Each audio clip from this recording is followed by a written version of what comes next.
If you mention the 2001-2002 college basketball season to a UNC alum, they might wince, they might get mad at you, or they might mumble fucking Jason Capel under their breath. This episode is presented by the Acura ADX, crafted for more. The University of North Carolina is a pillar of NCAA basketball. It's a tradition-rich program that verges on mythical, especially for its fans. Aside from having the most Final Four appearances of any school, aside from the fact that Michael Jordan and other NBA players went there, there's also the lore. Starting with the Carolina Way, instituted by legendary coach Dean Smith, the Way centers around his line, "Play hard, play smart, play together." Kinda seems like advice any coach anywhere would give, but Smith's words are elevated to a hallowed mantra for the Carolina basketball family. Which brings me to our next piece of lore, the Carolina family, uniting fans and players as one. And again, this sentiment could be nothing. It could be just something written on some poster in the dining hall that everyone ignores. But it isn't. It's meaningful to the fans and players. The Carolina family is not just some PR campaign, it's real. This Alumni magazine article recounts a story of a former professor on his deathbed fighting to extend his life a few more days so he could watch one more Tar Heel Final Four. He told his adult son he had lost his fear and was ready to die, but wanted to watch, one last Tar Heel Final Four performance. He promised to hang in there, and it was difficult, but he made it. So yeah, the Carolina family is taken quite seriously. Which is perhaps what made the 01-02 season hurt so bad. And perhaps what left fans with no choice but to make the face of the 01-02 team hurt so bad. Hi, Jason Capel. Before we get into how UNC took their anger and shame out on Capel as hard as they possibly could within legal limits, let's look at why the buck fell to him. Capel was, for lack of a better player, the star of UNC in that worst-in-history season. Problem was, he wasn't good enough for that role. He had some success early in his college career because he had Brendan Haywood and Joseph Forte attracting defenders and leaving him wide open. But with those two guys off to the NBA, all the defensive pressure was on Capel, and it immediately became clear Jason couldn't handle that pressure. UNC lost 3 of their first 4 games as Jason went 3 of 26 from beyond the arc. But okay, can you totally blame the kid? He had to star and didn't have the talent to do so. That's a tough spot to be in. And it's tougher because the previous season, Capel wanted to be the star and was kinda bitchy about it. Let's take a look at that previous season. In February 01, an article came out calling Jason a role player, someone on a lower level than centerpiece Joseph Forte. And Capel did not like that one bit. Though, come on, Capel, there was a lot to be happy about, like an 18-game win streak and a number 1 in the nation ranking. By Valentine's Day, they'd only lost 2 games all season. Come on, perk up, Capel. Then, on February 18th, they lost to Clemson. A few days later, they lost to another ACC team. After that game, Capel said, without naming names directly, that Forte shoots too much. Forte was 11 of 25 that night. The Heels went on to fully collapse, rounded out the year by losing to Duke twice and then bowing out of the tournament in the second round. There were rumors that Infighting was to blame, and those rumors had some clout because Forte had been in a shooting slump from the UVA game on, a slump which he attributed, in part, to being called a ball hog by a teammate in the national press. Forte left for the NBA after the 01 season, and some felt that Capel was at least part of the reason why. And Capel really didn't mind that Forte left early. He was excited to be the guy for the 01-02 season. He was confident. Very confident. Off-puttingly confident. So it wasn't just that the young man was the leader of the worst team in program history. It was that, combined with his self-indulgent confidence, that so incensed the Carolina fan base. How did that fan base express their feelings? Mostly via anonymous message boards. Perhaps not the most noble form of critique, but one which held very few restraints.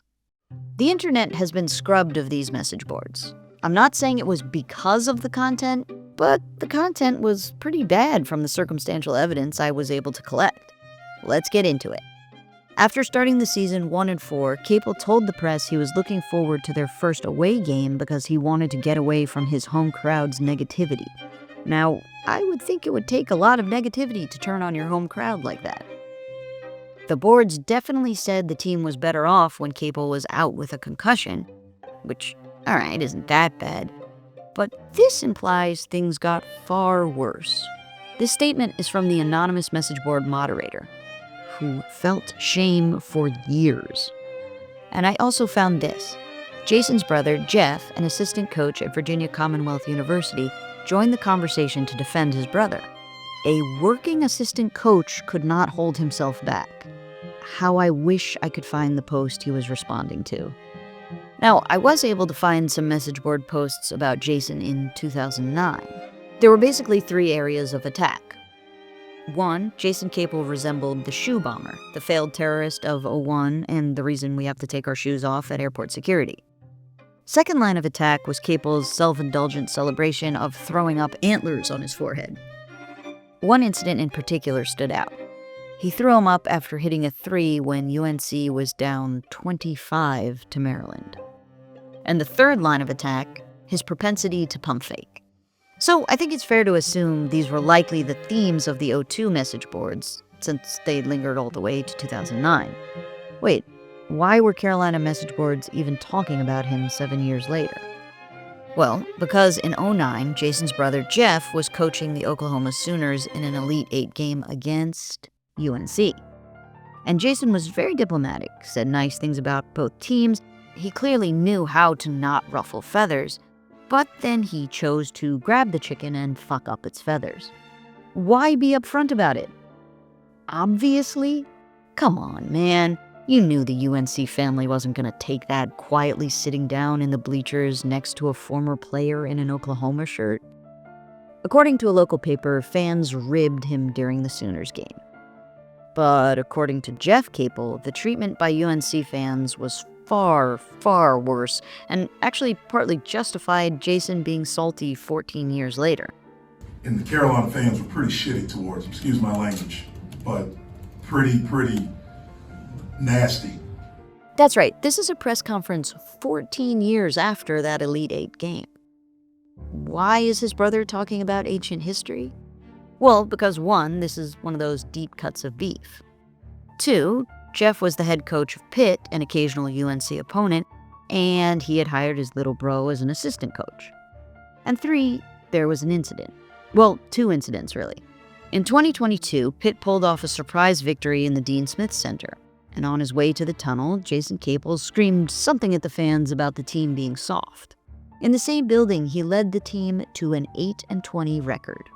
His parting shot was not soon forgotten, and when the Heels made it to the championship game in 2022, fans threw it in Capel's face. Then the following year, the Panthers again beat UNC on their home court in a thrilling 1-point victory. As Pitt celebrated on their way off the floor, Capel did not leave, instead choosing to scream at fans and UNC's senior associate athletic director for media relations, who was telling him to go to the locker room. Capel did eventually leave, but he did not stop yelling. Now, this specific statement, I'm guessing, came from the emotional part of his brain rather than the logical part, because 8-20 is not holding any shit together, as Twitter and Reddit were quick to point out. They also made fun of his pump fake some more, and hit him with the role player label he hated so much. I think what his logical brain might have wanted to say was something like, "I'm hurt that you guys were so ruthless to me in my playing days. I was just a kid who was trying hard. I would like a little respect, treat me like a family member," but he didn't say that. Instead, 2 years in a row, he showed some of that same self-indulgent confidence that fans hated when he was a player. And that's why 21 years after Jason Capel played for UNC, his older brother is talking about the beef in a post-game presser. And Brother Jeff had a lot to say. In addition to bringing up the '09 Sooners game, he claimed this tweet justifiably riled up his little brother. Carolina Basketball posted this before the Pitt game. Jason had worn number 25.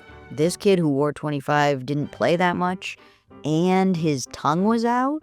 So, yeah, I'm not really sure what the Capels thought was super offensive here. The Carolina social media team said they didn't even know Jason had worn number 25. The commenter army responded with confusion, insults, and one guy brought up the antler celebration while the team was down 25 points to Maryland. One moment from one game 21 years ago. This is one of those deep cuts of beef. From Jason Capel's point of view, the UNC family has treated him like a black sheep since 2001, and it isn't fair, and he's angry. From the UNC family's point of view, Capel humiliated them, then returned to the family home screaming about not being appreciated for humiliating them. And he also called a good team soft. He is the black sheep of the family. That is, of course, if he's even in the family anymore.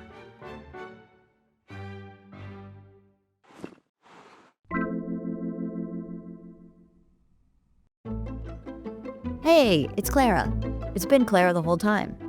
Did you know? Thank you to our patrons. Thank you to everyone for watching. Keep the good times going. For Secret Base, I'm Clara Morris. Good night and good game.